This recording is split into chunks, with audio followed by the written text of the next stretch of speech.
Já no capítulo 10, basicamente quando a gente vai ler, você vai ver que é uma alma totalmente ferida e cansada, né? A alma tá exausta.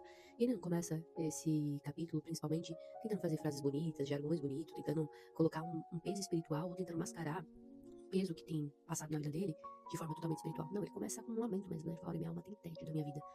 E isso é tão profundo porque a gente começa a entender como que ele realmente tá nessa situação. Mas antes, de fato, de te explicar isso daqui, eu quero te fazer dois convites. Primeiro, siga esse perfil. Se você gosta de conteúdo cristão, a gente tá aqui todos os dias postando conteúdo aqui. Segundo, nós estamos num propósito de 42 dias, onde nós estamos destrinchando o livro de Job, verso por verso, versículo por versículo, entendendo o contexto principalmente. E você é uma cuidado especial, então se você quer participar desse propósito, não é assim, se você quer não, acho que você deve participar desse propósito, porque tem sido muito especiais, tem sido muito especial, momentos muito especiais. Eu tenho certeza que você vai entrar, você não vai ser do mesmo jeito. E aí ele diz, né, tô cansado da minha vida, tô cansado, eu tenho tédio da minha vida. E essa frase, se você parar pra analisar, é muito pesada, porque basicamente ele tá dizendo, ó, tô cansado dessa vida que eu tô levando, tô cansado de guardar essa dor dentro de mim. E aí que ele decide fazer algo muito especial, e o que eu considero mais importante de tudo isso, né? Mesmo ele ferido, mesmo ele machucado, mesmo ele com uma dor dilacerada, ele decide fazer algo que todos nós devemos fazer, pegar suas amarguras e lançar em Deus, né? Ele decide conversar com Deus.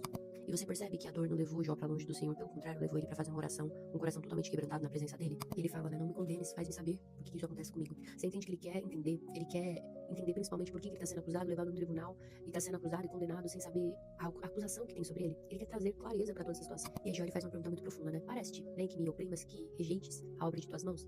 Ele tá dizendo, o Senhor me fez, o Senhor me criou, eu sou obra tua, eu sou tua criatura, e por que agora tá me condenando, tá me rejeitando, tá principalmente me dilacerando? E essa é a verdadeira crise de Jó, né? Ele sabe que Deus é criador, ele sabe que Deus é poderoso, ele sabe que Deus o formou, ele sabe que Deus faz maravilhas, ele sabe que o Senhor teceu os ossos dele antes mesmo dele ser conhecido no mundo.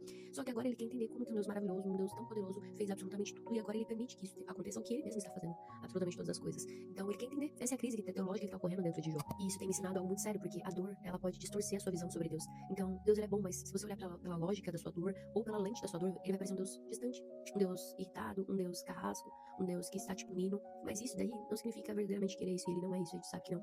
Mas você está olhando através da lente da sua dor. E aí você vai entender que os propósitos dele são maiores e melhores do que o seu.